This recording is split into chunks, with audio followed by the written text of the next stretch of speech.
And Jacob said unto Laban, give me my wife, for my days are fulfilled, that I may go in unto her.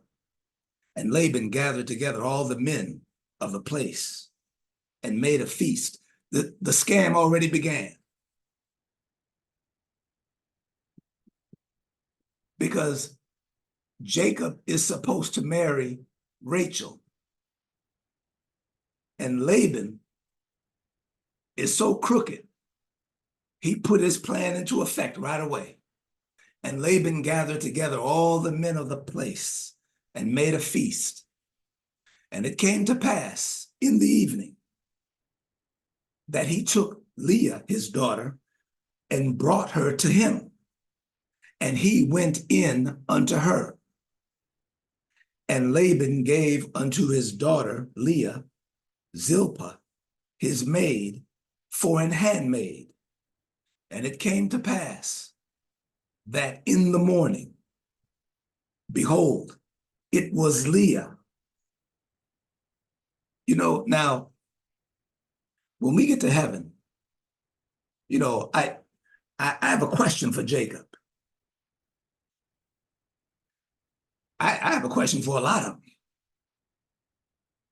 But Jacob was in love with Rachel.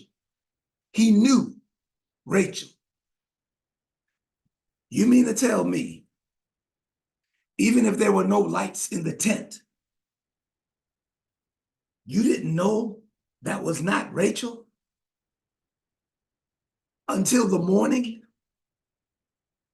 I mean, I'm just curious. Now, I mean, we all are going to be saved. We all will have been saved.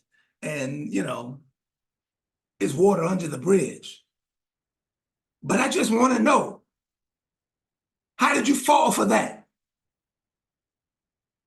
Okay, all right. And it came to pass in the morning, behold, it was Leah. And he said to Laban, what is this that thou hast done unto me? Did not I serve thee for Rachel? Wherefore then hast thou beguiled me? And Laban said, it must not be so in our country, to give the younger before the firstborn. Well, why didn't you say that at first?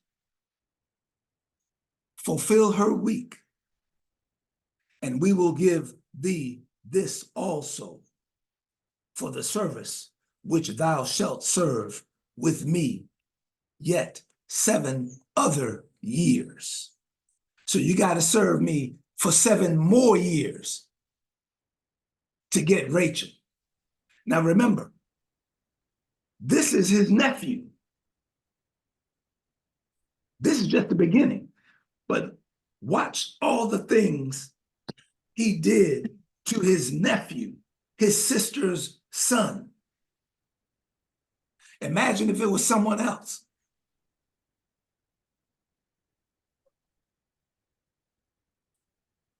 And Jacob did so and fulfilled her week. And he gave him Rachel, his daughter, to wife also.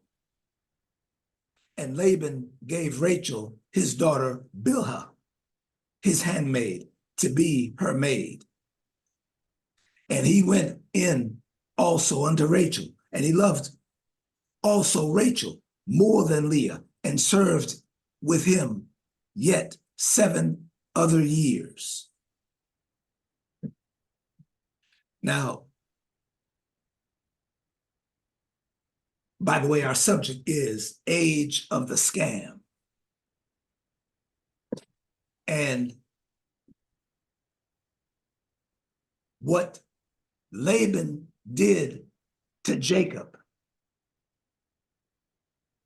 is beyond belief, because the whole time Jacob served Laban, Laban continuously scammed him. But this is the thing. The more he scammed Jacob, the more God blessed him. You can't scam the people of God.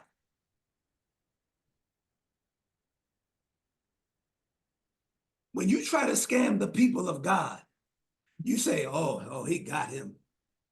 But just wait.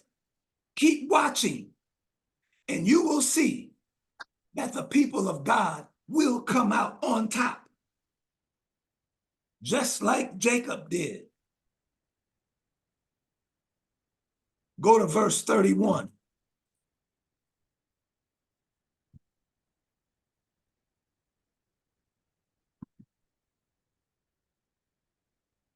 And you will see all the things. We don't have time to read all this, but all the things that Laban did to Jacob. Laban said, okay, well, all the sheep that are spotted will be yours, and all the sheep that have no spots will be mine. Immediately, God, okay, immediately, God blessed Jacob so that the majority of the sheep were spotted.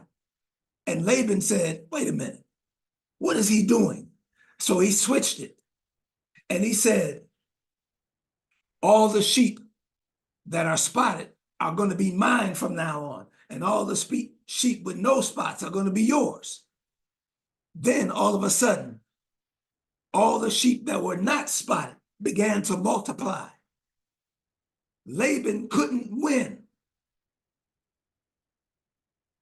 because God was watching over Jacob, and God would not permit him to be scammed. And then, after so many years, God told Jacob, look, it's time to get out of here. I want you to move. And when it came time to leave, Laban didn't want Jacob to leave because he had gotten prosperous because of Jacob.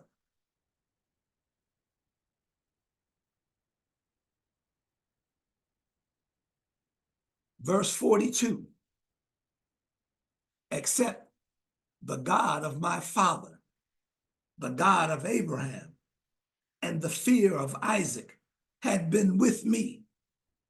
Surely thou hast sent me away now empty. God hath seen mine affliction and the labor of my hands, and rebuked thee yesternight. And this was his nephew.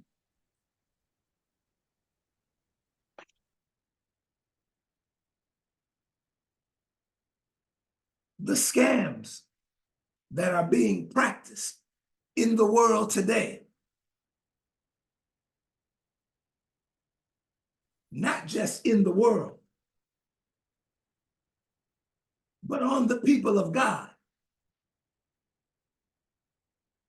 The only way we're going to get through this is if God is especially protecting his people. Scams from the outside of the church and from the inside of the church.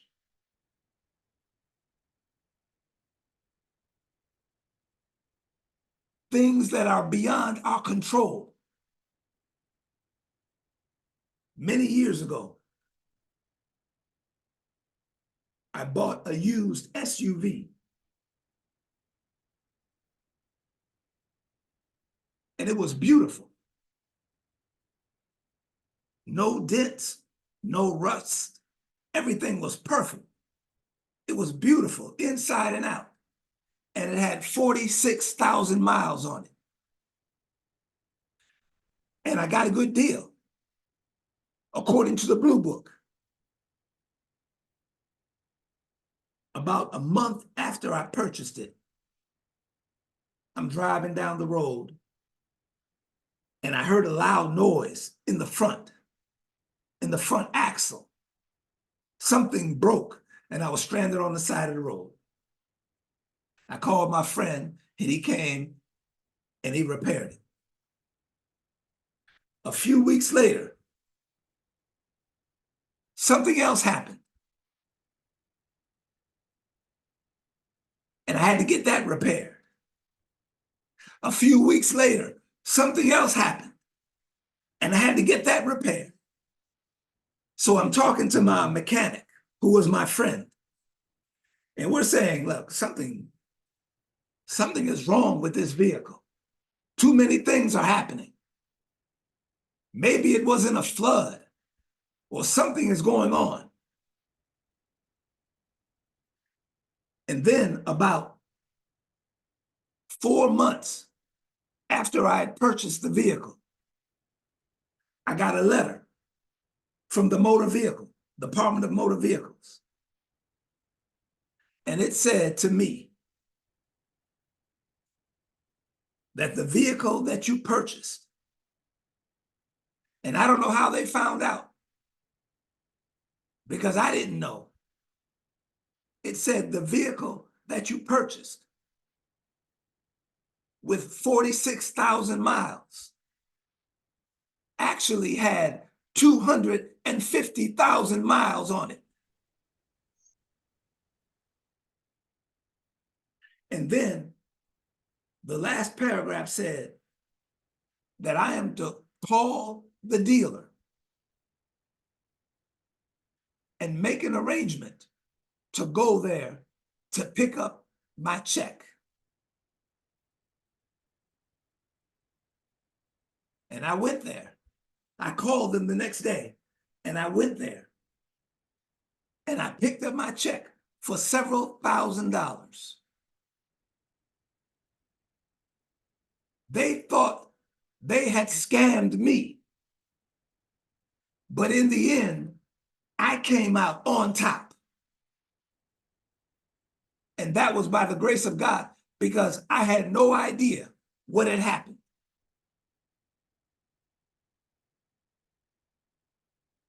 God looks out for his people. And that's the way it has to be in these last days. Otherwise, we wouldn't have a chance with all the things floating around out there, especially from inside the church. I can't wait any longer. I'm going to go to this video.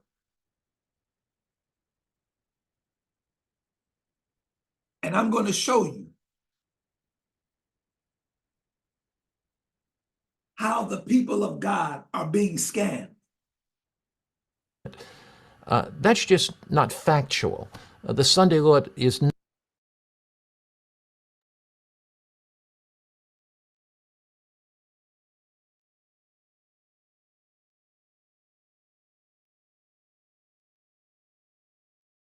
First of all, let me start. Now this video is in response to the sermon put out there by David Gates. David Gates warned us back in, I believe it was 2018, through his sermon, Even at the Doors. And he let us know that the Sunday law is embedded within the Paris Climate Agreement. And many of the people of God woke up, because whenever you say Sunday law, the people of God are supposed to wake up. And they did. Not too long afterward, Mark Finley, the secretary to the president of the General Conference, put out this video. Not embedded in the Look at it from the beginning. Discussion that an individual had, I would go to them directly in harmony with Matthew chapter 18, if it was a matter of an offense with a brethren. But this is much more than that. This is a public statement that has been viewed by thousands of people. And because I have a great concern for our church, and a great concern particularly for prophetic interpretation, I felt that I needed to make some kind of public response. Now that's in harmony with what Paul says in 1 Thessalonians chapter 5 and verse 21. Paul says, "Test all things and hold fast to that which is good." The questions we have to raise are the statements on the video, are they accurate from the biblical perspective? Did they pass the biblical test? And also, are they accurate from the historical perspective? What indeed does the Bible teach about coming events and last day events, particularly about the coming National Sunday Law and the close of probation? And how does that relate to what Brother Gates has said?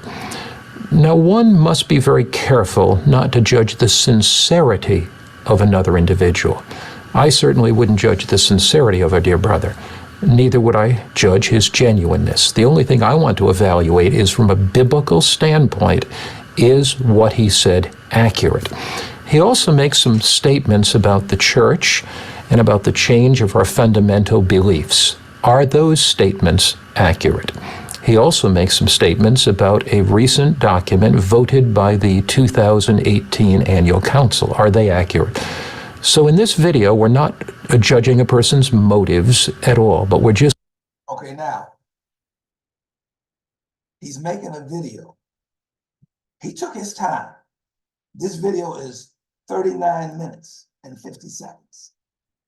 He took his time to make a video mainly because David Gates said the Sunday law is embedded within the Paris Climate Agreement. My question is, where were you when several churches, not just in the United States, but around the world, appointed gay, lesbian, transgender folk to be leaders in the church? Where's the video?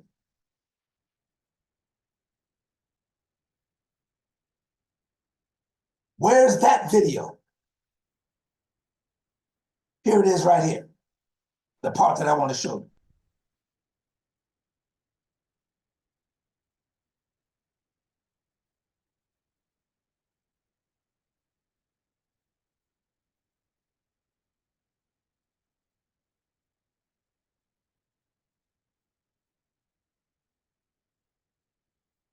Deal. And that is the idea of the judgment of the living and a misunderstanding of the Paris Climate Agreement, particularly. If you read the Paris Climate Agreement, and you remember in the video there's a mention of this Paris Climate Agreement, and there's the statement that the Sunday law is embedded in the Paris Time Agreement. That's just not factual. The Sunday law is not embedded in the Paris Agreement. Now, there are environmental issues that certainly can play into the larger impact of a national Sunday law in the future. We don't deny that. But to say that it's in the Paris Accord, it's not accurate. Secondly... Okay, now, let me show you what he really did. He said the Sunday law is not embedded within the Paris Climate Agreement. Now, the majority of the people of God were up in arms when they heard this sermon by David Gates. But by him coming out with this video, the spirit, it's almost as if Ellen White saw this in vision. Because look what she writes in Testimonies.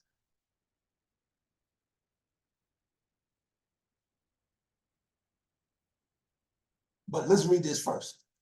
If our people, in the listless attitude in which they have been, continue in the listless attitude in which they have been, God cannot pour upon them his spirit. They are unprepared to cooperate with him. They are not awake to the situation and do not realize the threatened danger. They should feel now, as never before, their need of vigilance and concerted action. And then, if the leading men in our conferences do not now accept the message sent them by God, and we believe the message from David Gates was sent to us by God because we didn't have a clue what was in that Paris Climate Agreement. All we knew was that Barack Obama was pushing it.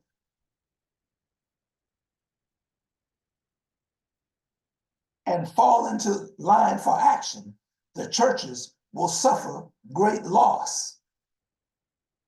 When the watchman, seeing the sword coming, gives the trumpet a certain sound, the people along the line will echo the warning, and all will have opportunity to make ready for the conflict. But too often, the leader has stood hesitating, seeming to say, let us not be in too great haste. There may be a mistake. We must be careful not to raise a false alarm. The very hesitancy and uncertainty on his part is crying peace and safety. Do not get excited. Be not alarmed. There is a great deal more made of this religious amendment question than is demanded. This agitation will all die down. Thus, he virtually denies the message sent from God. And the warning, which was designed to stir the churches, fails to do its work.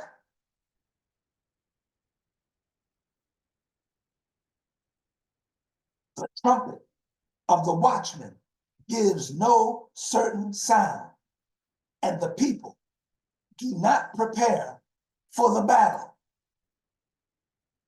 Let the watchman beware, lest through his hesitancy and delay, souls shall be left to perish, and their blood shall be required at his hand.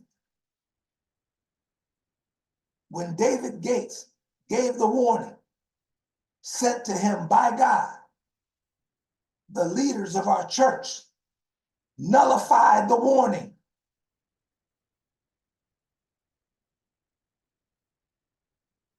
With a lie. The emphasis on time rather than on heartfelt preparation for the coming of Jesus. Now, there's a third thing that concerns me a great deal, and that is the idea of the judgment of the living and a misunderstanding of the Paris Climate Agreement, particularly. If you read the Paris Climate Agreement, and you remember in the video there's a mention of this Paris Climate Agreement, and there's the statement that the Sunday law is embedded in the Paris Time Agreement. That's just not factual. The Sunday law is not embedded in the Paris Agreement. Okay, now, he said the Sunday law is not embedded in the Paris Climate Agreement. Well, let's take a look. If you Google Laudato Si, now you cannot Google Paris Climate Agreement anymore because it's not going to come up anymore. What's going to come up is going to be the summary, 29 articles, because they took it down in 2018. In order to bring up the Paris Climate Agreement, you have to Google Laudato Si, which is Latin for on the care of our common home. That's what it means. And when you do that, the Paris Climate Agreement comes up. Now, Mark Finley just said it is not embedded within the Paris Climate Agreement. But wait a minute. look at Article 237. Here's Article 1, Article 2, and let's go all the way down to 237.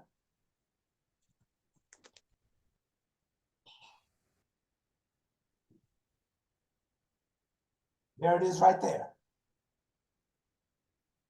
On Sunday, our participation in the Eucharist has special importance. Sunday, like the Jewish Sabbath, is meant to be a day which heals our relationships with God, ourselves, and others, and with the world. Sunday is the day of the resurrection, the first day of the new creation, whose first fruits are the Lord's risen humanity, the pledge of the final transfiguration of created reality, and so on. This is the Sunday law. So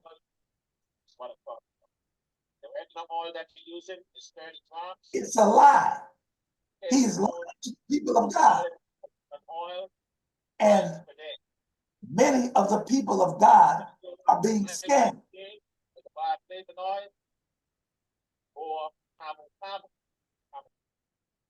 Because they have not checked it out for themselves. I just checked it out for you. It's sitting right there.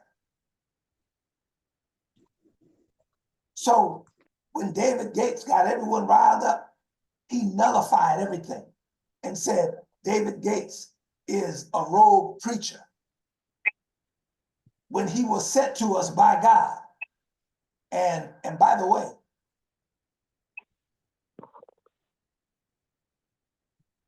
on this website at 1:30 in the morning, this morning, I wrote something on this website. And I put the link to what we just saw. I put this link on the website at 1:30 in the morning. Don't you know that in 15 minutes, my post was deleted? That tells you two things. Not only is this website still being monitored 24 hours a day to make sure that the people of God stay in darkness. And when you read these comments, the people of God are in darkness. So the website is still being monitored, and they are determined to keep the people of God in darkness.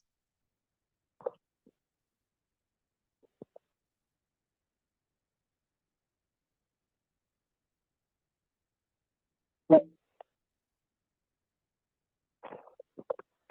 1905 B, letter 119.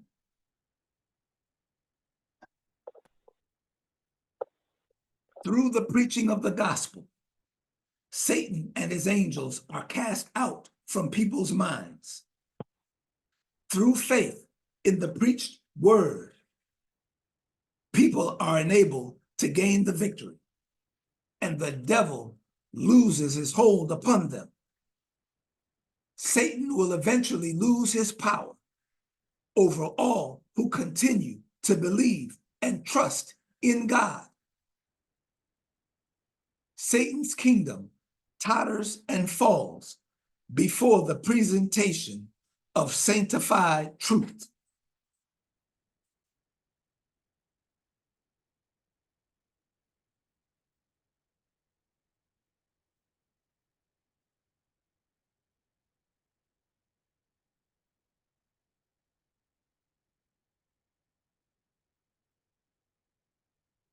When the people of God are presented with falsehoods,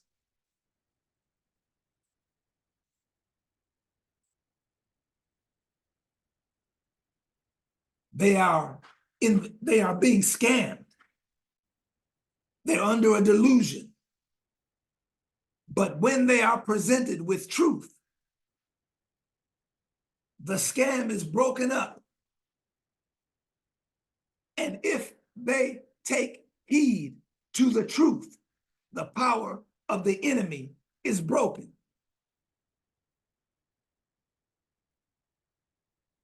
But this is the way the people of God are set free. This is the way the people of God will receive the seal of God. It's by the power of the will. Watch this. In the work of redemption, there is no compulsion. No external force is employed. Under the influence of the Spirit of God, man is left free to choose whom he will serve. In the change that takes place when the soul surrenders to Christ, there is the highest sense of freedom. The expulsion of sin is the act of the soul itself. True, we have no power of ourselves. We have no power to free ourselves from Satan's control. But when we desire to be set free, and in our great need cry out for a power out of and beyond ourselves, the powers of the soul are imbued with the divine energy of the Holy Spirit, and they obey the dictates of the will in fulfilling the will of God. In other words, you are the one who sets yourself free from sin. Y'all still didn't get that. You are the one who delivers yourself from sin. Now, it is true. You do it by the power of God, but the power of God comes to you when you choose to be delivered. Therefore, everyone who is saved in the kingdom of God must choose to be saved. Because remember, no external force is employed. It is the power of the will.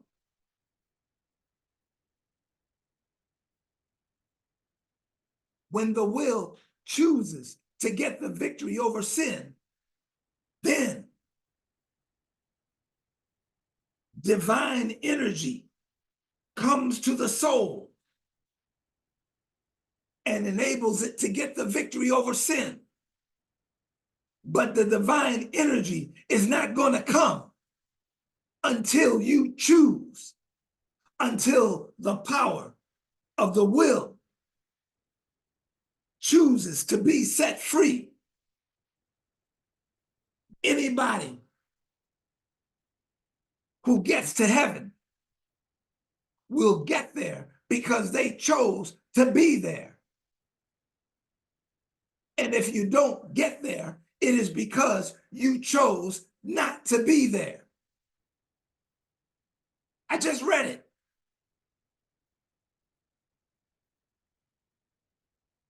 The expulsion of sin is the act of the soul.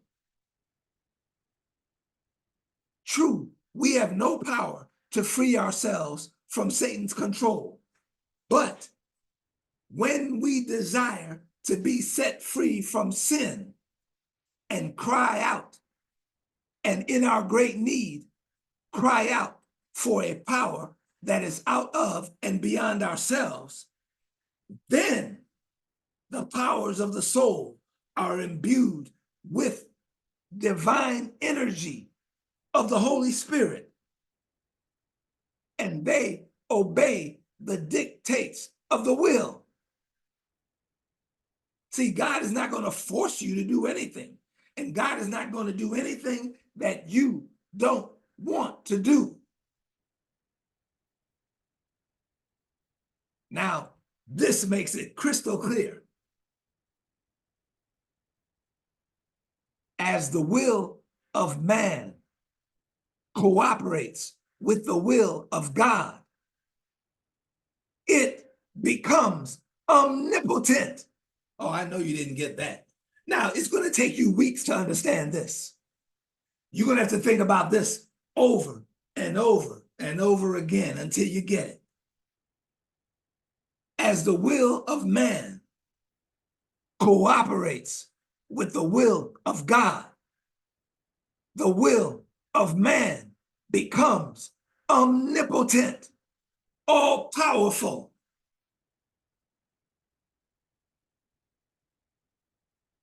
Whatever is to be done at his command may be accomplished in his strength.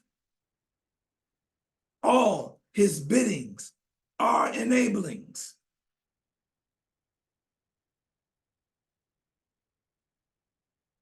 When you cooperate with the will of God, I mean, it's only common sense because God is omnipotent. And when the will of man cooperates with the will of God, the will of man becomes omnipotent. So when I say, I'm going to get the victory over this sin, my will becomes omnipotent. And there's nothing that can hold me back from getting the victory over that sin. So what else does it mean? It means that if I fail to get the victory over that sin, it's because I really didn't want to get the victory. That's what that means. It means that you're just playing games. If you didn't get the victory, it's because you didn't really want the victory.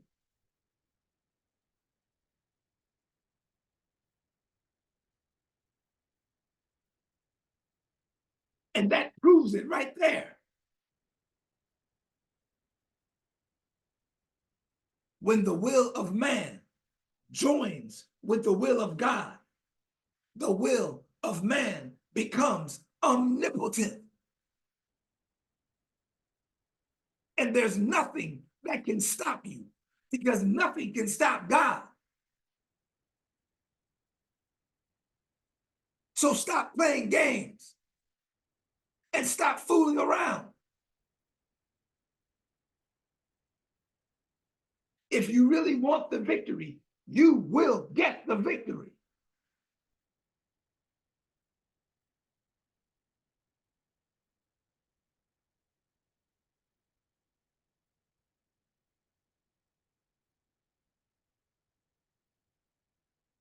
All heaven is in activity, and the angels of God are waiting to cooperate with all who will devise plans whereby souls for Christ died may hear the glad tidings of salvation. Angels who minister to those that shall be heirs of salvation are saying to every true saint, there is work for you to do. Go, stand and speak to the people all the words of this life. If those addressed would obey this injunction, the Lord would prepare the way for them, before them, putting them in possession of means wherewith to go. In such a time as this, every child of God should be actively engaged in helping others, as those who have an understanding of Bible truth try to seek out men and women who are longing for light. Angels of God will attend them And where angels go, none need fear to move forward. As a result of the faithful efforts of consecrated workers, many will be turned from idolatry to the worship of the living God. Many will cease to pay homage to man-made institutions and will take their stand fearlessly on the side of God and his law.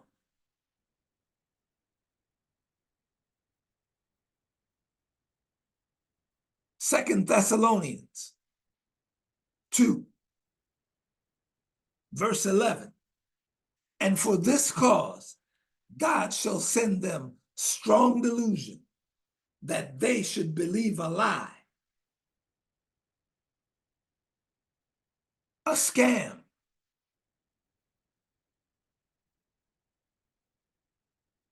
Now remember, when you are presented with the truth, you gotta take heed to it. If you don't take heed to it, you will remain in bondage. So the truth may be presented to you, but if you don't take heed to it, you will remain in bondage and in a delusion.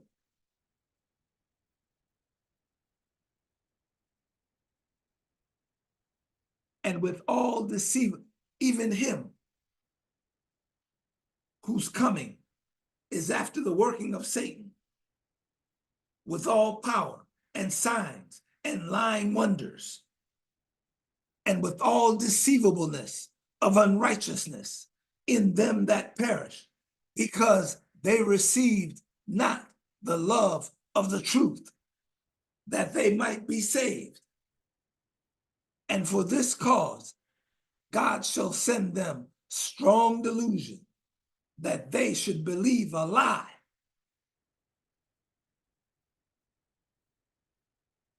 This is the strong delusion. It's one of them, but it's coming from within the church.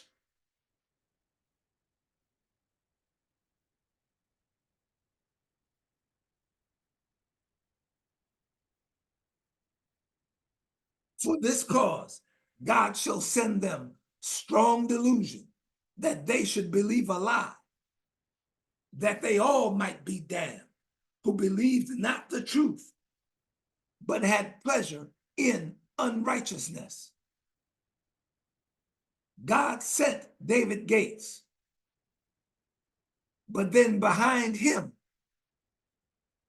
came the lie. And when the people were inquiring, look, all you had to do was look it up and see that the Sunday law is embedded within the Paris Climate Agreement. All you had to do was look it up. What's your excuse? Just because another man gets up and says, oh no, it's a lie. Why can't you look it up for yourself?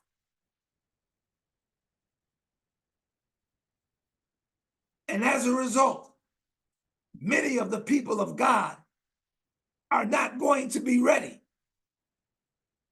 because they didn't look it up for themselves. And so they believed a lie.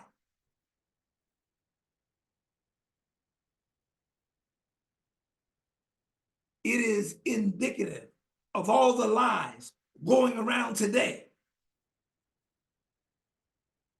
It's so many of them aimed at the world and the people of God.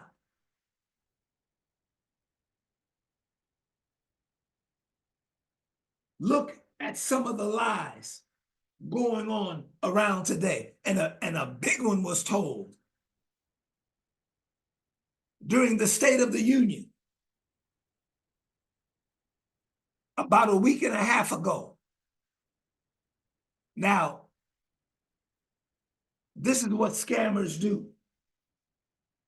Or shut down IVF treatments across the state. Scammers use certain words.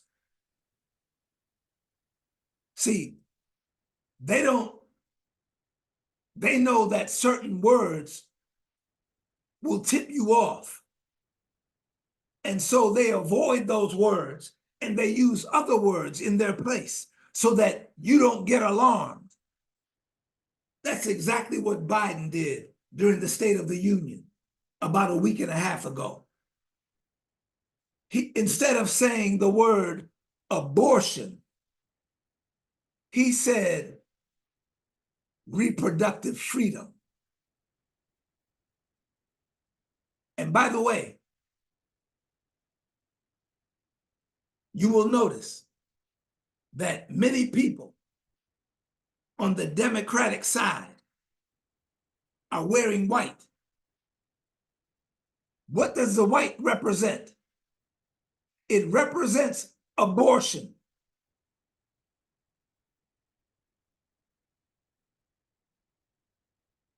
Reproductive freedom. Because they want to continue killing babies.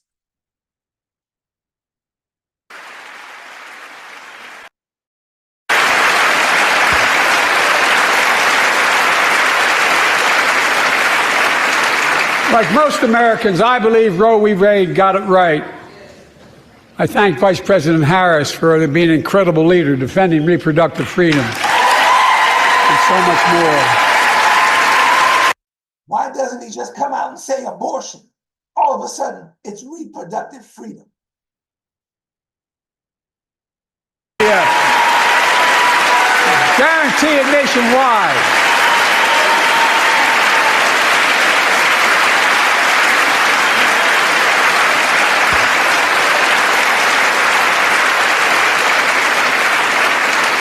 Like most Americans, I believe Roe v. Wade got it right. I thank Vice President Harris for being an incredible leader defending reproductive freedom and so much more.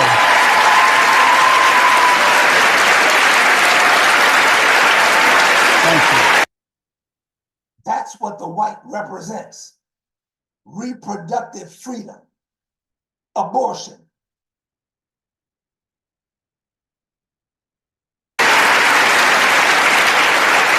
My predecessor came to office determined to see Roe v. Wade overturned. He's the reason it was overturned, and he brags about it. Look at the chaos that has resulted. Joining us tonight is Kate Cox, a wife and mother from Dallas. She's become pregnant again and had a fetus of a fatal condition. Her doctor told Kate that her own life and her ability to have children in the future were at risk if she didn't act. Because Texas law banned her ability to act, Kate and her husband had to leave the state to get what she needed. What her family got through should have never happened as well, but it's happening in too many others. There are state laws banning the freedom to choose, criminalizing doctors, forcing survivors of rape and incest to leave their states to get the treatment they need. Many of you in this chamber and my predecessor are promising to pass a national ban on reproductive freedom. My God, what freedom else would you take away? Look, it's a decision to overturn Roe v. Wade. The Supreme Court majority wrote the following, and with all due respect, justices, women are not without electoral power. Electoral or political power. You're about to realize just how much you're right about that.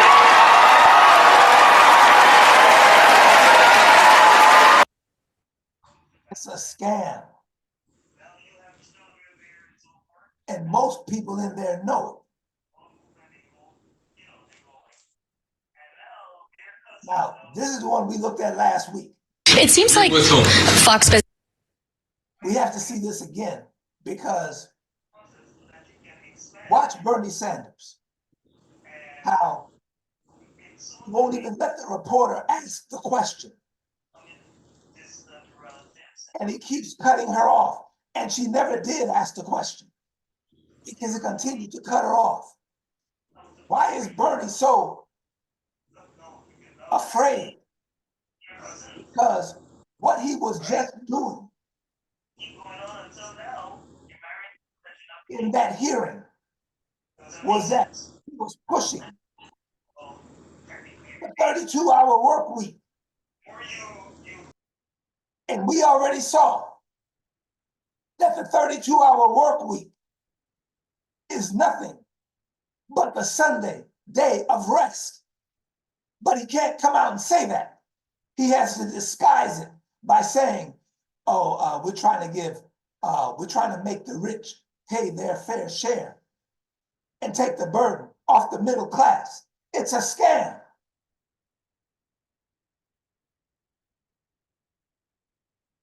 Business. Yeah. It seems like Democrats want businesses to be taxed more, pay their workers. Really? Is that what you think? I didn't get to ask a question. Okay, thank you. Senator, you want to hold it? Okay. We held a hearing on a 32-hour work week because what we have seen is that over the last 50 years, despite a huge increase in worker productivity, almost all of the new wealth has gone to the top 1%, while 60% of the people are living paycheck to paycheck. Many of our people are exhausted. We work the longest hours of any people in the industrialized world. I think it's time for a shortened work week. Could I ask you a question about that? It seems like Democrats want businesses to be taxed more, really? pay their... That's not my... You see, he never lets her ask the question, but he just told a lie. The purpose of the 32-hour work week is to install the Sunday day of rest. They're doing it all over the world. All you have to do is Google it to find out, but he's putting it on, charging the taxes on the rich and taking the burden off the middle class. It's a scam.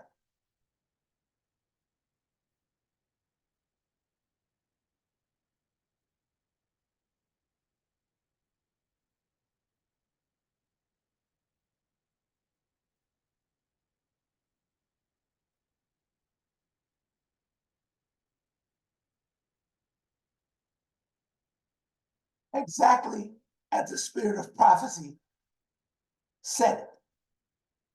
The Sunday law movement is now making its way in darkness. The leaders are concealing the true issue, just what he just did. And many who unite in the movement do not themselves see whither the undercurrent is tending. They are working in blindness. They do not see that if a Protestant government sacrifices the principles that have made them free, independent nation, and through legislation brings into the Constitution principles that will propagate papal falsehood and papal delusion, they are plunging into the Roman horrors of the Dark Ages. That's what Bernie Sanders is really doing. And he's concealing the true issue.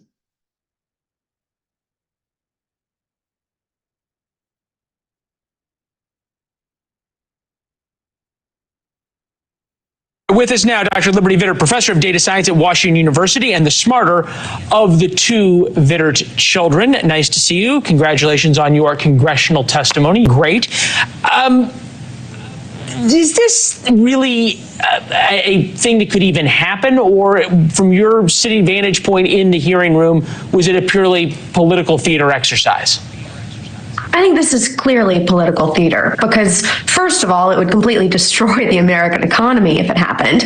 And second of all, it's highly ironic that such an actual elitist policy is coming out of Senator Bernie Sanders' mouth. You know, the only people that this could actually work for, companies that this can actually work for, are the most highest paying of companies, like Kickstarter, for example, that was there. This is not going to work for people, for 70% segment of the American economy who work with their hands. They can't go from 40 hours to 32 hours. These companies simply won't be able to do it, meaning they're going to end up paying people for 20 hours of work, part-time workers, pay them less, and not give them benefits, so that the blue-collar society is going to actually end up having to have 4 part-time jobs just to make ends meet. Right. So then you. Okay, so what they don't understand is, and what she said was true, it's impossible to implement a 32-hour work week and yet get paid for a 40-hour work week, but yet you only work 32 hours. The big companies can do it, but the smaller companies cannot do it. But what they fail to understand is this 32-hour work week will be implemented after the Sunday law is enforced through digital currency. By way of digital currency, they can put as much money in their bank account, in your bank account, that they want. And when you do something they don't like, they can restrict you from having access to your bank account. Or they can lessen the amount in it. That's the only way this makes sense, is when after the Sunday law has been enforced and we're dealing with digital currency. Now they can do that.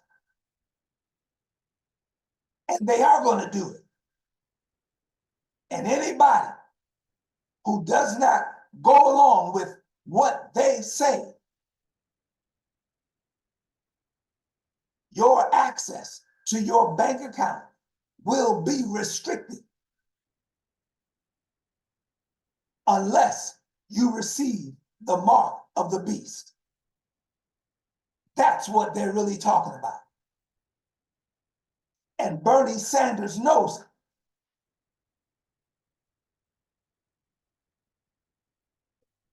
I'm gonna give you one more.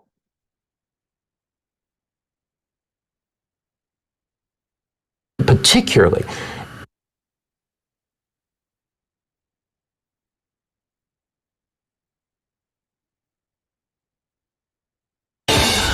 remember the BLM movement, May of 2020, when every high school girl in America was absolutely required to put a black square on her Instagram page? Remember that? BLM, everyone's for BLM. Mitt Romney marched with BLM. What was that? Well, it was a scam, actually, it turns out. It was a scam, and it really hurt the country. Candace Owens has done an entire documentary on this. It's called The Greatest Lie Ever Sold, George Floyd and the Rise of BLM. For the documentary, she showed up to the gated mansion in Laurel Canyon, Los Angeles, owned by BLM co-founder Patrisse Cullors. Cullors then posted a video on Instagram complaining about Candace Owens' reporting. Watch this. So we are headed to Laurel Canyon. We've yet to see any black people in this neighborhood. So there's definitely somebody home. Hello. I was just looking to speak to whoever is at this property. Sir? Hello? I don't know if he's going to get someone. I see a very cute German Shepherd, it looks like. This morning, I woke up to Candace Owens being outside of my house with a news crew. We can't see how this purchase helped Black lives anywhere in America. I can't even find a Black life on the property. The dog's not even Black, so there's that. And so they're literally trying to destroy us. They're trying to destroy me. They're trying to destroy the movement. And I just need us to be stronger. When you live in a multi-million-dollar home in Laurel Canyon, it can be hard. Candace Owens is the person who caused the suffering you just saw. She's the producer of the brand new documentary, The Greatest Lie Ever Sold, George Floyd and the Rise of BLM. One of the bravest people we know and one of the smartest joins us tonight. Candace Owens, thanks so much. First of all, thank you for doing this. It's like that whole moment is forgotten. Let's face it, we were scammed. There were many Adventist churches out there marching with Black Lives Matter. We know now that Black Lives Matter is nothing but a mechanism to make its founders rich, to financially empower the gay, lesbian, transgender movement. It's a scam.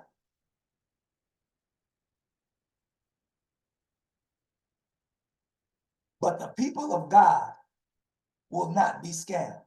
The people of God will not receive the mark of the beast.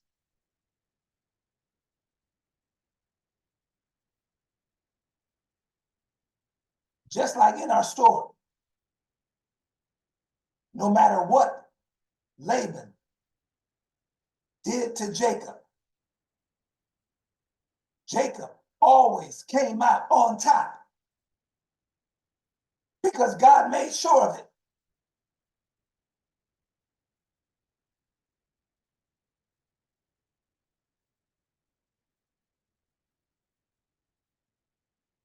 Anybody who is seriously working to get the seal of God, there's nothing that can stop you. Because when your will joins with the will of God, your will becomes omnipotent. You know what omnipotent means, right? All powerful. So when you decide that you are going to get the seal of God and be saved in the kingdom of God, nothing can stop you. And if something does stop you, it simply means that you did not really choose to be saved. You did not really choose to get the victory over sin. That's all that means. So wherever you end up, it will be because you chose to be there. I just read it to you. When the will of man cooperates with the will of God, the will of man becomes omnipotent.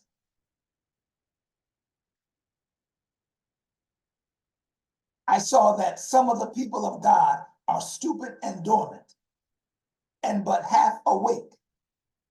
They do not realize the time in which we are now living in, and that the man with the dirt brush has entered, and that some are in danger of being swept away.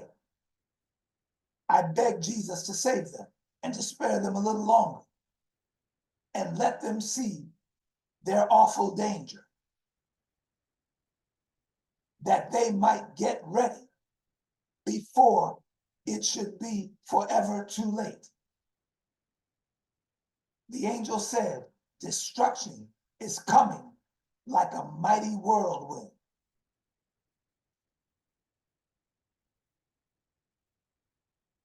If the people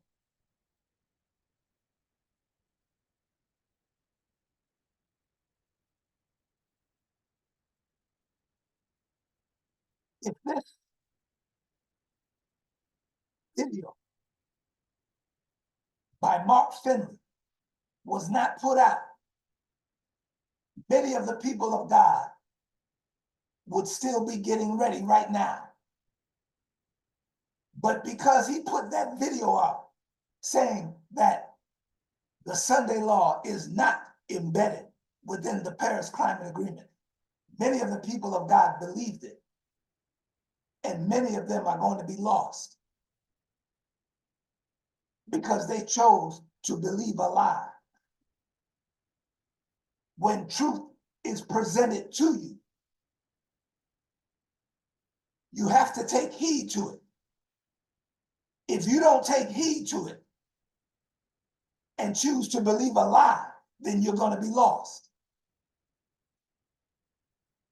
The truth is that the people of God must be sealed before the Sunday law is enforced. That's the truth. And the enforcement of the Sunday law is the shaking.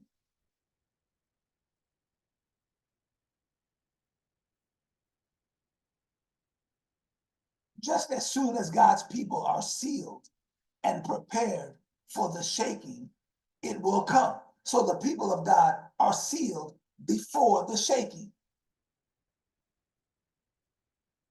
This is the shaking.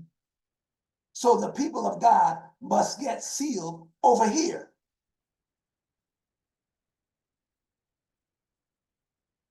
When the people of God are sealed, then the shaking will occur. But the shaking will not take place until all the people of God are sealed. And there's the question again.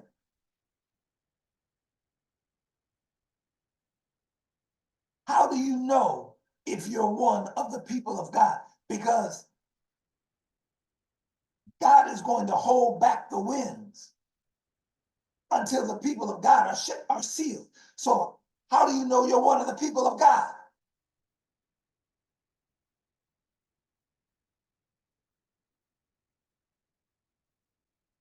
Are you doing the work? Trying to get sealed? That's an easy question. Are you trying to get the victory over sin? Or are you carrying on as if this thing is going to go on forever? If you are trying to get sin out of your life, and God knows if you are really trying to get sin out of your life. But if that's you, then you're one of the people of God. If you are not doing that, then you are not one of the people of God, because God will not hold back the winds unless you are engaged in that battle. If you fell for a scam, then you are not one of the people of God.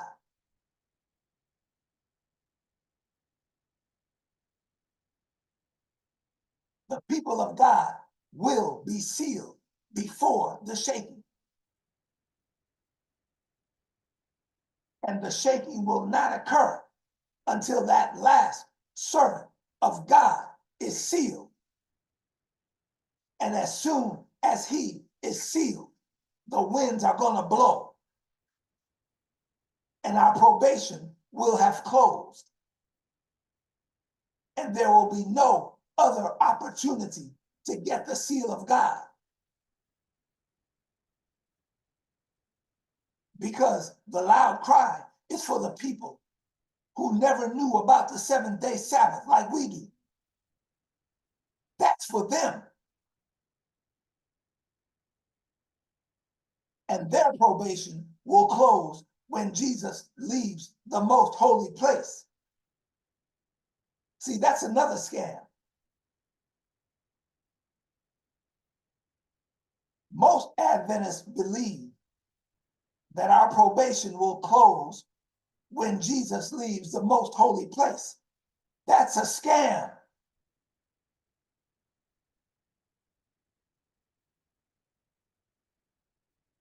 They believe that the latter rain is going to wash away our sins. We don't have to get rid of all of our sins.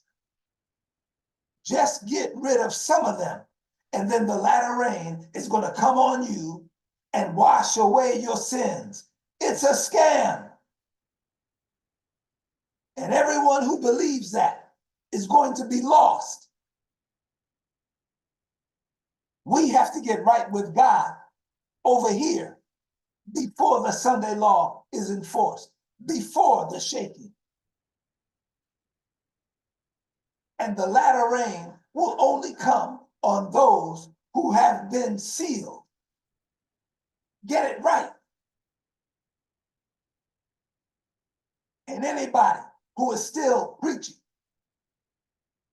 that our probation is going to close, I'm talking about Seventh-day Adventists, that our probation is going to close when Jesus leaves the most holy place,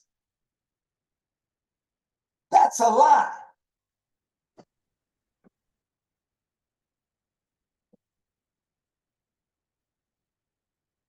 So get it right, because when you decide that you want to get sin out of your life, there's nothing in this world that can stop you, because your will becomes omnipotent.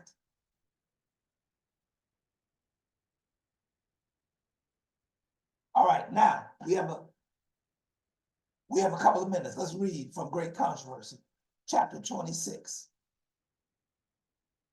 And let's just see how far we can get. The history, this chapter 26 of Great Controversy, the history of ancient Israel is a striking illustration of the past experience of the Adventist body. God led his people in the Advent movement, even as he led the children of Israel from Egypt. In the great disappointment, their faith was tested, as was that of the Hebrews at the Red Sea. Had they still trusted to the guiding hand that had been with them in their past experience, they would have seen the salvation of God. If all who had labored unitedly in the work in 1844 had received the third angel's message and proclaimed it in the power of the Holy Spirit, the Lord would have wrought mightily with their efforts. A flood of light would have been shed upon the world. Years ago, the inhabitants of the world would have been warned, the closing work completed, and Christ would have come for the redemption of his people. It was not the will of God that Israel should wander 40 years in the wilderness. He desired to lead them directly to the land of Canaan and establish them there, a holy, happy people. But they could not enter in because of unbelief, because of their backsliding and apostasy. They perished in the desert, and others were raised up to enter the promised land. In like manner, it was not the will of God that the coming of Christ should be so long delayed, and his people should remain so many years in this world of sin and sorrow. But unbelief separated them from God, as they refused to do the work which he had appointed them. Others were raised up to proclaim the message. In mercy to the world, Jesus delays his coming, that sinners may have an opportunity to hear the warning and find in him a shelter before the wrath of God shall be poured out. God should have come in the 1800s. We were never supposed to be here in 2024. But God delayed his coming because his people refused to do the work that was necessary to warn the world. And so here we are in 2024.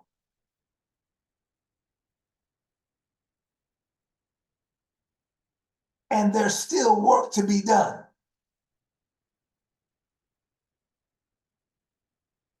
God delays his coming until the people of God are sealed in their foreheads.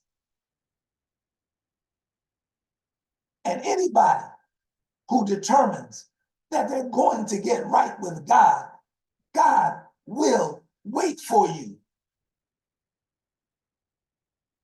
And that extends the time. Because he's going to wait for you to get right with him.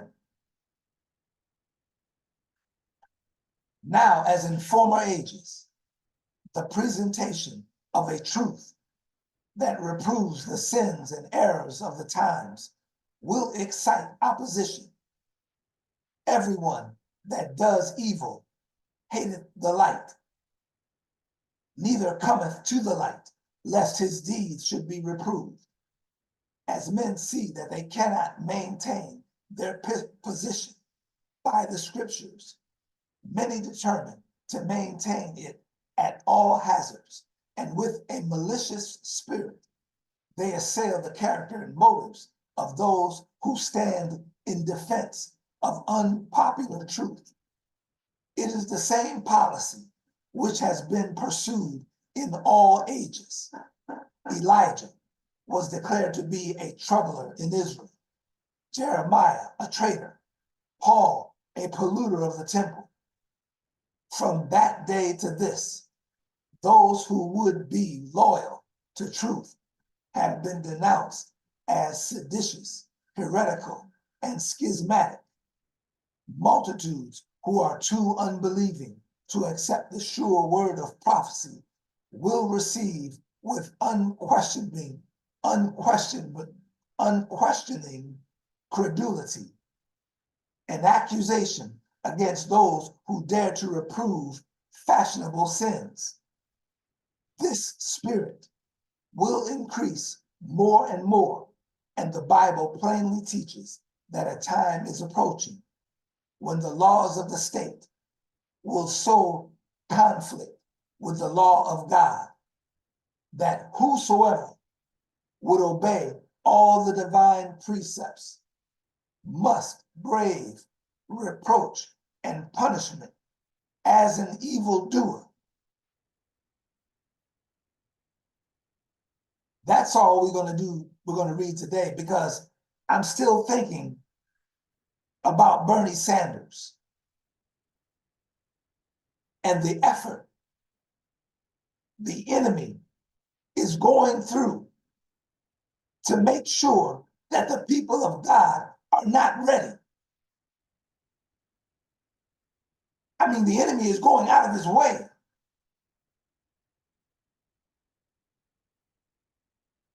Why doesn't he just come out and say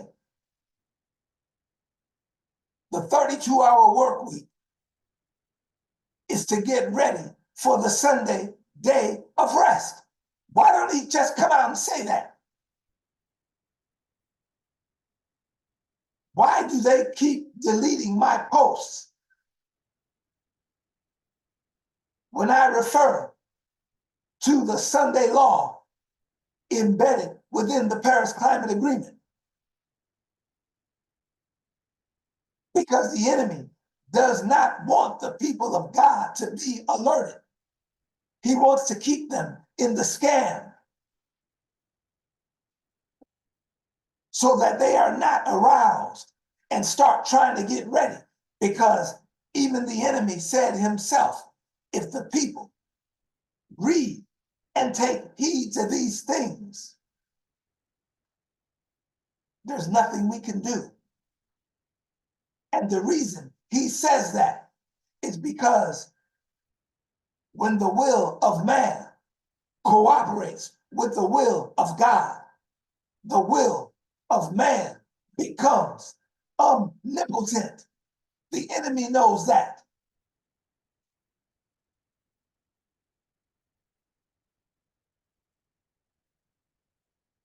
And if your will becomes omnipotent,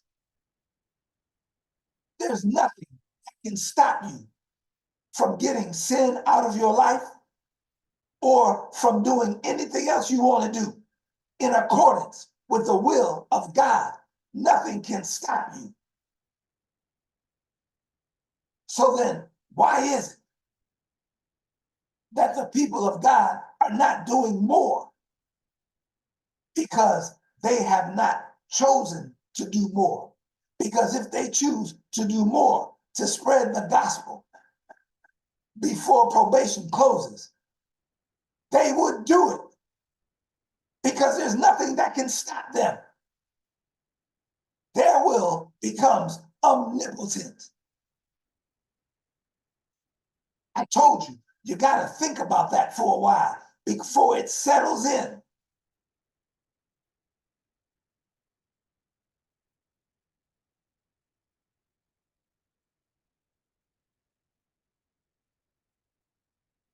As the will of man cooperates with the will of God, it becomes omnipotent.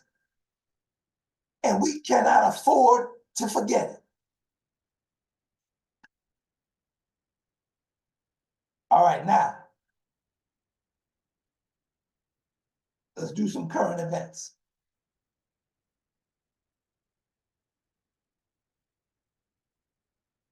And look at these scams. So take a look at this chaotic scene caught on camera by the New York Post. More than 100 migrants burst through razor wire and knocked down guards as they try to cross over the border into El Paso, Texas. Our next guest says illegal immigrants have been taught that our laws mean nothing. National Border Patrol Council President Brandon Judd joins us now. So, Brandon, your men and women aren't allowed to do their job on a day-to-day basis. So in comes the Texas DPS and National Guard. And now they're knocking them over. Why? Because they know that they can get away with it. They know darn good and well that they can violate our laws and nothing's going to happen to them. I have conducted numerous interviews with people that have crossed our borders illegally when I've detained them, and they have flat out told me that they know that nothing is going to happen to me. They've told me that they know that they're going to get released, that they know that the laws don't apply to them. This can be tested to by hundreds of Border Patrol agents that will tell you the exact same story, that these individuals do not fear our laws, and that's why you see scenes like this. Now, what's amazing about it is this happens regularly.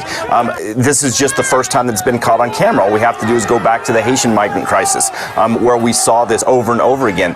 They know that they are not going to be held accountable for when they violate our laws, and that's why we see this scene. You know, Brandon, I'm afraid that something tragic is going to happen very soon. I mean, you can't have a group of people legally entering the country that attack our cops and attack the National Guard. Something is going to happen there. That's the only way this ends. Yeah, and you're absolutely right, Lawrence. You know, those National Guardsmen right there, when they were attacked, they could have potentially used lethal force. You know, and I'm grateful that they didn't, because you know darn good and well that the Biden administration would have went after them instead of those individuals that violated the law. So we've got to look at this, and we have to say that the rule of law not only protects law enforcement officers, but it protects these people as well. It protects United States citizens. But as long as we don't have the rule of law, we're going to continue to see this chaos, and President Biden, through his actions, have taught these people that this is okay. Are you? Now, we all know that one of the reasons that Biden leaves the border open, one of the reasons that you can go to the CBP1 app and you can be in anywhere in the world. You fill out that app, you can take a plane to the United States illegally as an illegal migrant.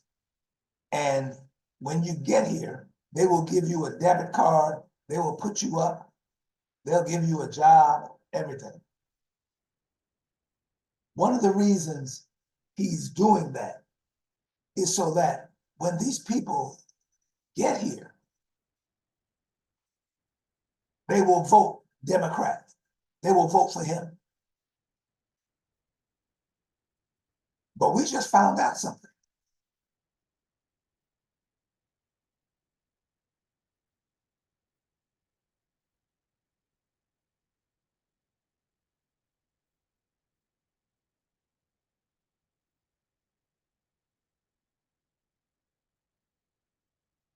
We just found out something. Watch this. I hope this is it. That the border is secure. An undocumented person. And I shouldn't have used illegal. It's undocumented. We have a secure border, in that is a priority for any nation, including ours and our administration. I'm not going to treat any of these people with disrespect. Look, they built the country. The reason our economy is growing. Okay, now, watch this one.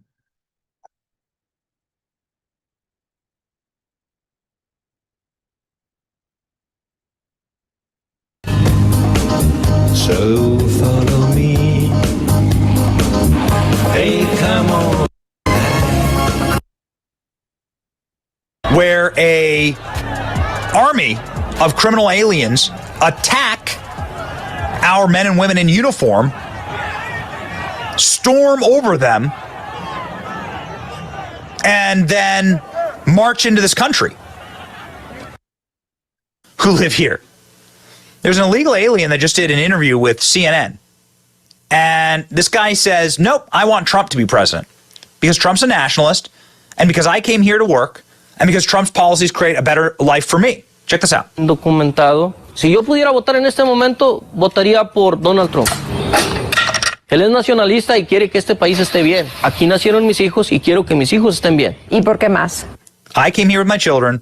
I want to live a good life. And Donald Trump had a better economy than Joe Biden, so I'm going for Donald Trump. No votaría por Joe Biden por este motivo. Joe Biden tiene al país hecho un Under Joe Biden, the country is in an economic disaster. Económicamente. What would you tell Democrats who think that all immigrants are going to be on their side? Dejen de pensar que los inmigrantes somos ignorantes. Los demócratas son la monja bondadosa que te encuentras en la calle, que te dice que te va a ayudar, pero cuando tiene el poder para hacerlo, se le olvida la promesa que te hizo. ¿Y para los republicanos, for Republicans? Dejen ya de ser la monja diabólica que anda aterrorizando a nuestra comunidad de inmigrantes. No somos criminales, somos personas buenas que venimos a trabajar buscando una mejor vida. Los republicanos nos utilizan como la piñata electoral. Ellos tienen la culpa de todos, son los culpables de las violaciones, son los culpables del consumo de drogas, pero es una gran mentira. He says he wants Donald Trump to win. ¿Por qué quiere que gane Donald Trump? Why? Él es racista y claro que no me gusta que sea racista y claro que no me gusta la retórica antimigrante de Donald Trump, pero finalmente, al final es pura politiquería. Algunos me van a juzgar, oye, es que tú quieres que gane Donald Trump. Pues es que es nacionalista, por eso quiero que gane. Y los nacionalistas aman a su país. It's just politics. Nationalists are good for their country, says this dude. It's racking up. That was on CNN. This is on MSNBC. Same vibe. Who's from El Paso and moved to Vegas about 5 years ago, is all in for Trump. I asked her why she thinks more and more Latinos are joining her. Because they see what's happening with our economy. They know what the gas prices were, even in 2020. We weren't born yesterday. We recognize that all of the immigrants coming in through our border is not helping. It's causing crime. I grew up. Yep. It's not helping. It's causing crime.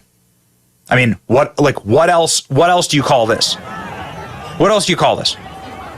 This is an invasion of criminals. That's the only thing that you can possibly call this. That's it. I mean, they're actively breaking American law right now. And people are sick of it. Ladies and gentlemen. Well, I just thought that was interesting. All these people he's letting in. What if they turned and voted for Trump? I mean, that is just, and it seems like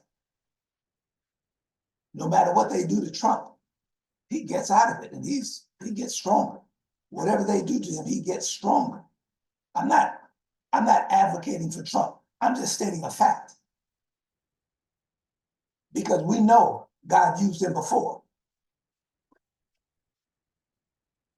We have yet to see if God would use him again. But even if God uses him, we don't follow man, we follow God. No matter what God does to him, through him, we don't follow any man. We follow God. We follow Jesus. But I just thought that was kind of funny. A squatting showdown caught on camera. It is a scene that highlights how some homeowners across the country are battling squatters who try to use the law to take control of a property. Trevor Ault is here with the story. Good morning, Trevor. Good morning, Rebecca. So these headlines come as the NYPD says a homeowner was actually murdered by a pair of squatters that she walked in on. And officials want to avoid potentially dangerous confrontations. But the process of legally removing a squatter can be extremely frustrating and expensive and time-consuming. And some homeowners, like the one we're about to see, are fed up. You shouldn't be trying to steal my house. Yes, you are. This morning, a squatter standoff caught on camera by our station WABC. There's a man sleeping right there. Get out of my house. Adele Andaloro says she inherited this New York City house, but a group of people moved in and changed the locks. Who are these people? The situation, but they're house, man. The NYPD called in, arresting one man. Why is it that I have to leave and he doesn't have to leave? Because technically he can't be kicked out. We need to go to court. But this man, forcing his way back inside, was allowed to stay. That's not going on. He told investigative reporter Dan Krauth he signed a lease in October, though he showed no proof. So how does this all end then? When do you leave? The way it ends is either she pays me my money that I put into the house, pay me the money, and I'll leave, or send me to court, and we deal with the judge in court. In New York City, squatters have tenants' rights after 30 days, making this a landlord-tenant dispute. So when Adele had the locks changed again... You're getting arrested right now? I'm being arrested. For what? For being in my own home. Police then took her away in handcuffs for unlawful eviction. When it comes to squatters, homeowners across the country have to navigate a slew of laws which vary by state. In Chicago, Danielle Cruz told our station WLS when she tried to sell her home in 2022, a woman moved in claiming to have a lease. So we show up with the cops, and there's a young woman in there with all of her belongings. They said, unfortunately, they couldn't prove that she was trespassing. We have to go to court and follow the eviction process. But one man is fighting back. I understand you've been squatting at this residence. ABC's Jacqueline Lee met with Flash Shelton, who calls himself the squatter hunter. Is this a growing problem? I think that it's a growing problem like anything else. When a squatter took over his mother's house, Flash had her lease the home to him, and then he moved in with the squatter until they left. He's now using the same tactic at other homes. I would have had a right as a leaseholder to go in, move in on him, put cameras on, and eventually lock him out, and that I could force him to civilly try to fight to get back into a property that he couldn't prove that he had a legal right to be in. Experts advise always getting an attorney to... Okay, I'm just saying, they didn't have to arrest that lady. That's her house. You didn't have to arrest her. If you're going to let the man stay in the house, okay. But you don't have to arrest her. But my point is, Biden lets all this go on because he believes he's going to get votes. But it's not just that. It's also to supply the human trafficking network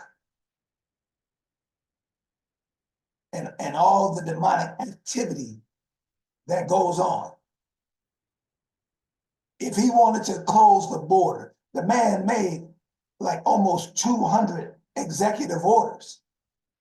All you have to do is do an executive order. Or if you don't want to do that, you can re-implement what Trump had in place. This was not happening, but obviously he wants them in here.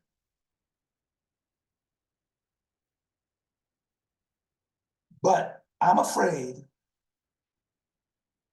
of what's getting ready to happen with all these people coming in. We don't know who's in our, we do actually know who's in. We have criminals, we have terrorists all throughout the United States, everywhere. And we don't know who they are or where they are. So we're in a bad situation. This is a time bomb ready to go off on the people of this nation. And all of us are in trouble. Everyone is in danger because of what this administration has done.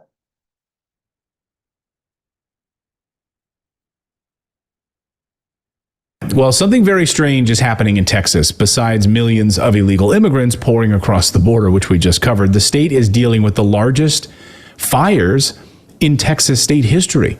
Right now, going on as we speak. Take a look.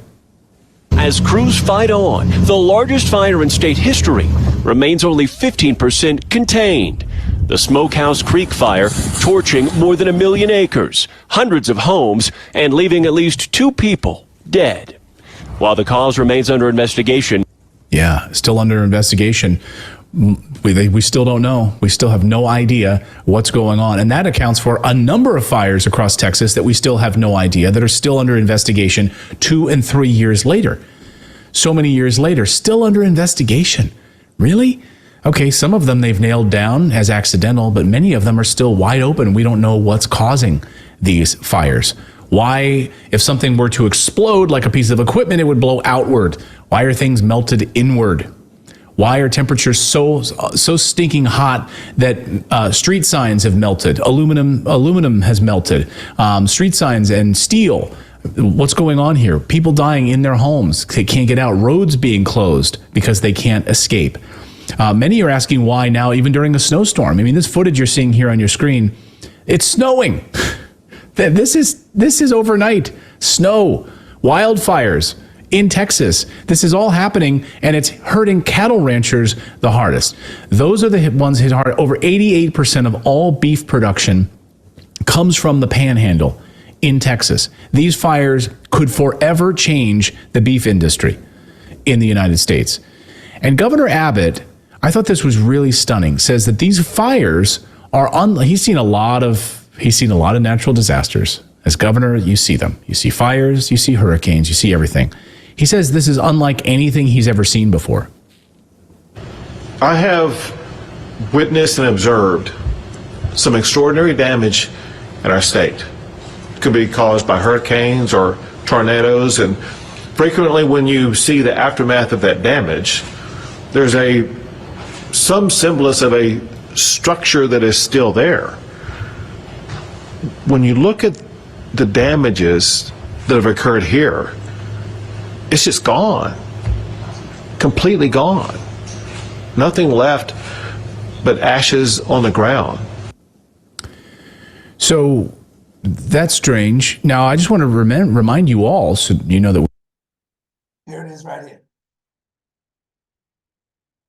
Well, yeah, they do. All you need to do is go to Northrop Grumman's own website and read all about directed energy weapons that they've developed with the help of the Pentagon. The high energy laser solutions defending our nation at sea, on land, and in the air.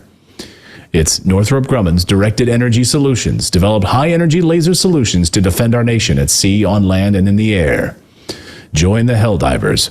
USS Portland firing a successful attack. They have it right on their website back in 2021.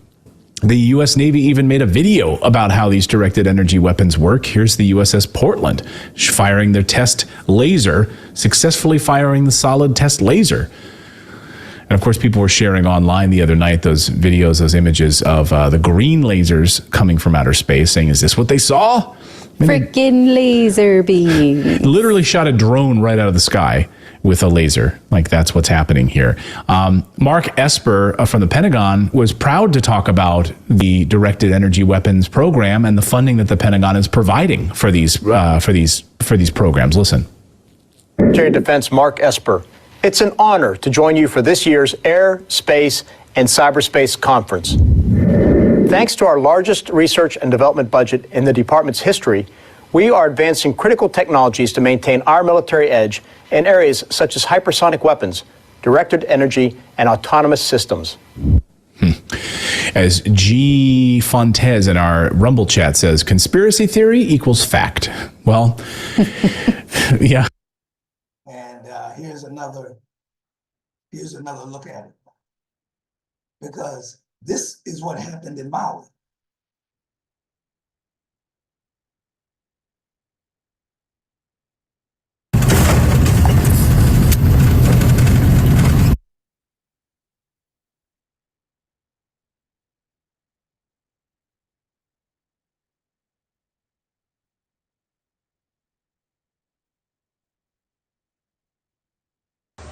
حسن وحاصل. Sorry, that's not it. That's not it. Okay.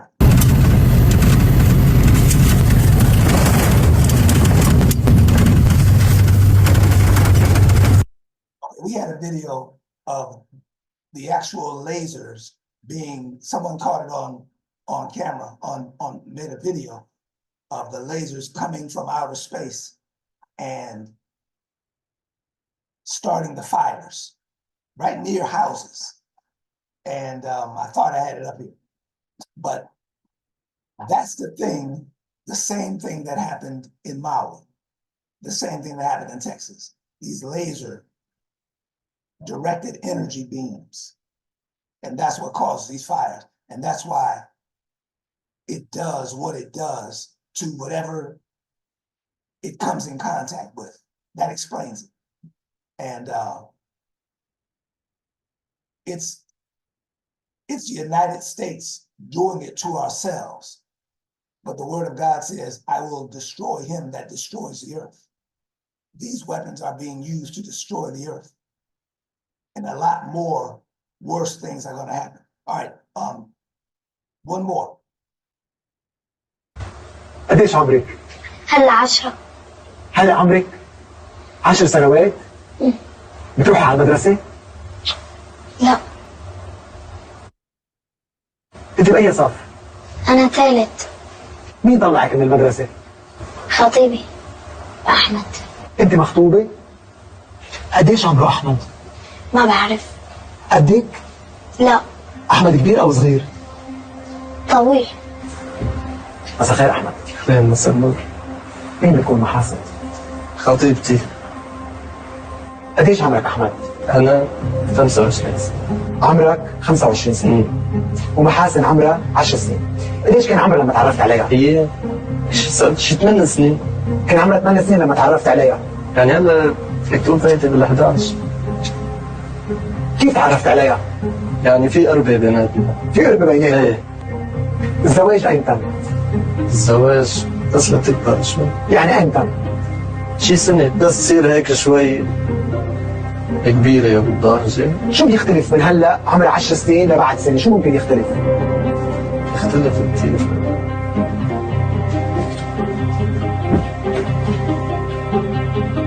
شو لفتك أحمد بطفلة عمرها 10 سنوات؟ أنا بيكفيني ربيع على إيدي وما بدي فلتة من إيدي. شو يعني تربية على إيدك؟ إنه بيكفي إنه أنا داير عليها ودير بالي عليها وحابة وحبتني ومتفقين مع بعض يعني على كل شيء. طفلة عمرها 10 سنوات خاسر جسديا، شو لفتك فيها؟ Okay, this goes on, but this is a law in certain parts, in certain countries, that they marry 10-year-old girls. And this is a sign of the times. And this is one of the things that the United States pushes, but except that it's underground right now. And that it's joined with the gay, lesbian, transgender movement. And the United States is on a mission to convert the entire world to the gay, lesbian, transgender movement. And we already talked about that. What is the purpose of that for? Because these are the activities of the people engage in when they worship Baal, when they bow down to Baal. These are the activities that they participate in. It's a form of demonic worship. No wonder the United States is desperate to get the entire world engaged in this kind of behavior to the point that they would bribe you. When Kamala Harris attempted to bribe African nations with $147 billion, and they turned it down, but the United States had a backup plan. They used money from the Department of Education to send to these nations in the name of education to get them into the gay, lesbian, transgender movement. So they're desperate to do this, and it's all demonic. And the United States is leading the way. And we already know who's running the United States and every other kingdom of the world. it's the city with 7 mountains. And that's all we have time for. But I want to play this one more time.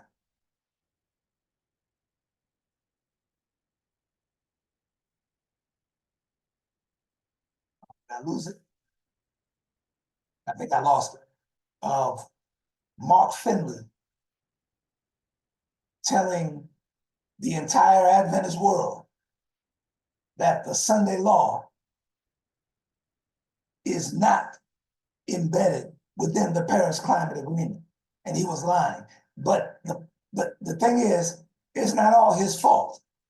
It's the fault of the people who sat there and believed him when all you had to do was look it up. He said that the Sunday law is not embedded within the Paris Climate Agreement. Oh, okay. Well, since it's Mark Finley, he must be telling the truth. He was lying. And we just read that whenever the leaders of the church do that, many people are going to be lost. Entire conferences are going to be lost. But the people won't check things out for themselves.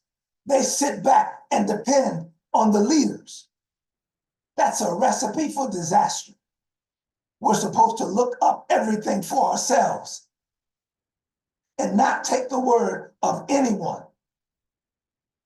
And so those people who were aroused by the sermon, even at the door, when Mark Finley gave his presentation, they went back to sleep.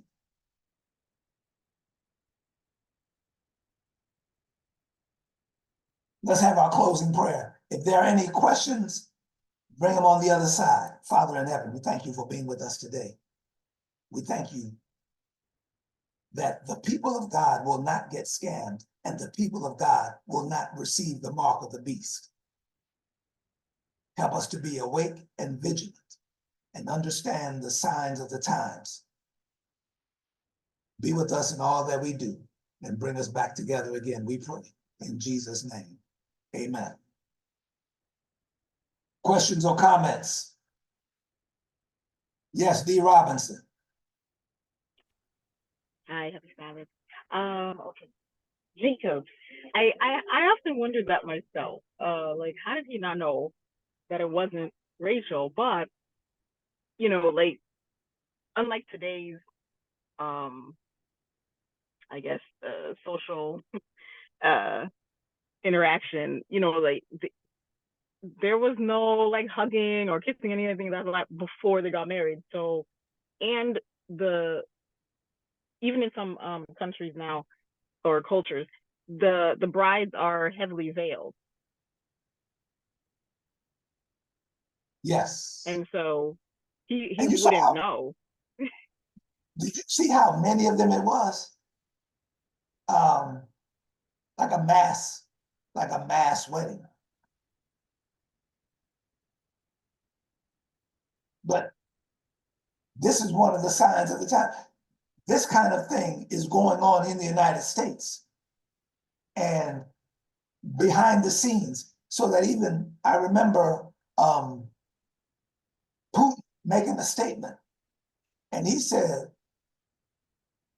the only thing the United States government is concerned about is pushing the gay, lesbian, transgender lifestyle and human trafficking. This is Putin. Right. And if he can see it, everyone else can see it.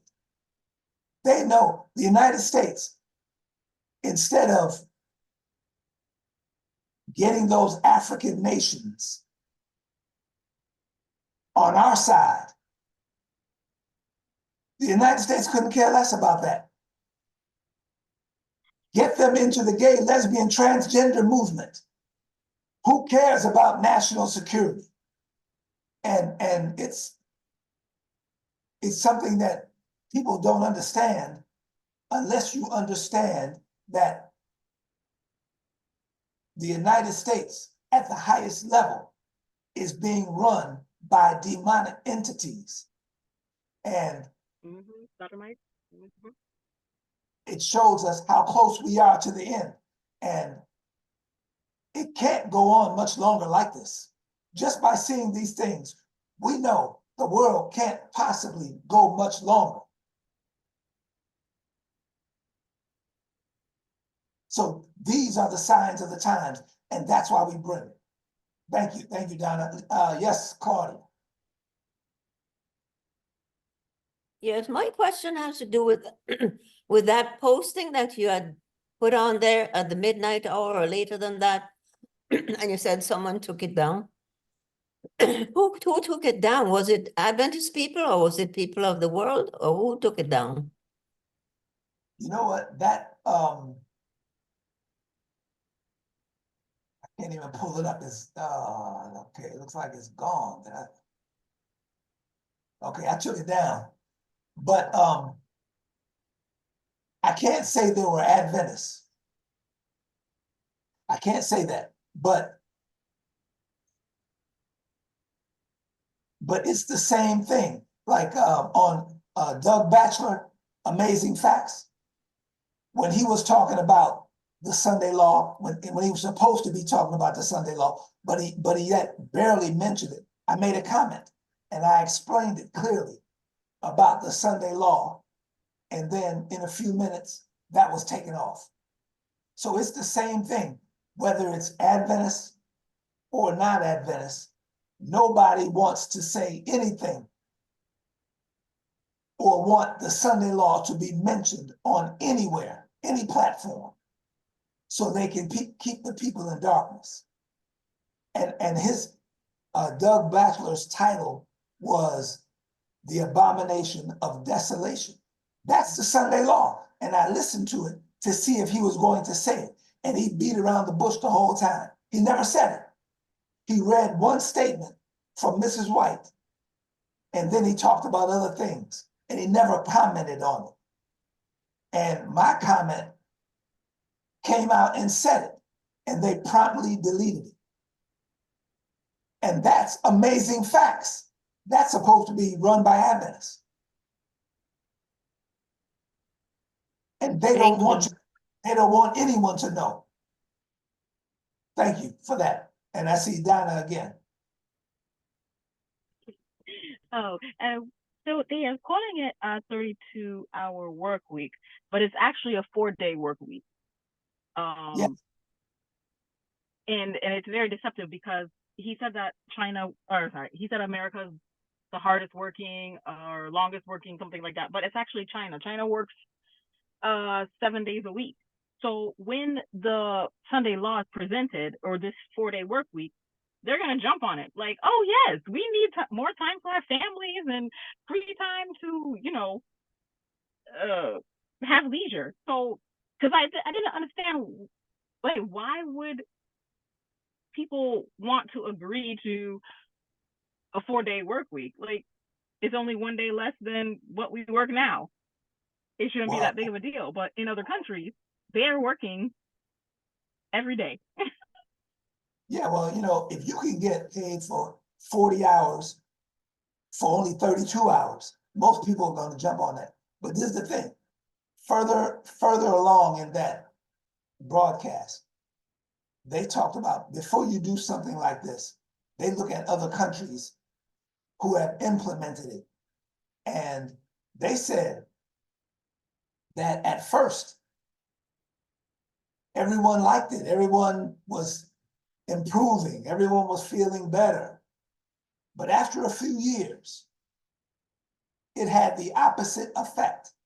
And people were worse off than what they were because of this 32-hour work week. But they're not going to say that because they don't care about that. The main thing they want to do, the main purpose, is to implement the Sunday day of rest. That's their only purpose. So that really, they don't care about any studies, which is something that you're really supposed to do before you do this. They don't care about that. They only want to implement it. And once they implement it, They really don't care what happens after that. Thank you, Donna. Yes, Alita. So I think that that comparison had been made with other Western countries because I've certainly worked over the summer where we got Fridays off, and it was like every other week we got to have a 3-day weekend. Now, I'm not saying that this isn't a precursor to the Sunday law, but I believe when you compared American, and this might have been a few years ago, when there was a comparison of American work schedules, say with certain European work schedules, where these people got 6 weeks of vacation, and many companies here only started with 1 week, that there was a better quality of life. So I'm not going to argue that point that China and India and certainly other countries that aren't considered Western, that abide by Western civilizations don't work harder. But by far and large, especially now, Americans do work 50 to 60 hours a week. So I don't know how I feel about the 32-hour work week, but I haven't seen any studies that said it was a terrible way of life. Just my thoughts. Most people, like I said, most people are going to jump on it. You can get paid for 40 hours for only working 32 hours. Most people are going to jump on that. And part of their strategy is, that is their strategy to get, but it's not so much the work week, is to get them to embrace the Sunday law. That's the whole purpose of it. And like we just read, it's moving in darkness. And they act just, the Adventists act, the leaders of Adventism, act just like the world does. You can't mention the Sunday law. That's like the word Sunday law. You're not allowed to mention that on any of their platforms, in any church. That's exactly the way the world operates, because the enemy does not want to alert the people of God, and they will start getting ready. And once they start getting ready, he knows that he cannot stop us. So his strategy is, don't mention Sunday law. And that's why Bernie Sanders is up here lying to the camera. Well, I think Bernie's also not going to address whether or not that's going to turn into, are employers going to pay? Are they going to be able to say at some point they can pay you for doing less work? Are they going to change insurance laws because of that? So I get the whole the Sunday law, but there's more stuff that he's not addressing. And you're right, people are going to like, well, why wouldn't they want to go for it? But what else is going to happen before we even get to the Sunday law? We got AI coming and all kinds of things. They're just making people lazier. That's really all that's happened. See, Bernie knows. Thank you. Bernie knows. Yeah, the economy, these small companies cannot possibly afford that. But he knows when we switch over to digital currency, there you go. They can put as much money in your bank account as they want. With the stroke, with the keystroke. And they can take it out too. So it's going to be digital currency. It's not going to be money like we know it. So that's why, and he knows that, but he'll never say it. Yes, D. Robinson. Oh, speaking on the work week. There was a company, I can't remember which one, but with the workers went on the union workers went on strike, and basically they came up with like how much money they should get per hour. It was like $137 an hour or something like that, and they couldn't. This was a big company. It was an auto company. They can't really afford that and make a profit. And so, like Sister Lewis was saying, like they are going to implement more AI, and people are going to be the actual, humans are going to be unemployed and eventually homeless. And with the global food crisis, is the civil war is coming faster than I think we realize. Yes. Well, you know what? If we're still in the city, we are in trouble. But I go back to what I just read today, and that is that, look, if we're trying to get into the country, look at this. Nothing can stop us. If you are really trying to get into the country, nothing can stop you. I told you you don't get this. We have to think about this for a while to really understand what this means as the will of man cooperates with the will of God. It becomes omnipotent. And we read when the enemy was talking, he basically said the same thing. When the people of God choose to do certain things, they can't stop us. So I think we need to think about this every day. Christ's Object Lessons, 333. We got to think about that. Because when our wills join with the will of God, we become omnipotent. As long as whatever we're doing is within the will of God, we are omnipotent and nothing can stop us. All right, y'all, gotta go. Gotta go. Thank you everyone for coming on. Thank you. We're getting closer to the end. And like I said, it can't go on much longer the way it is.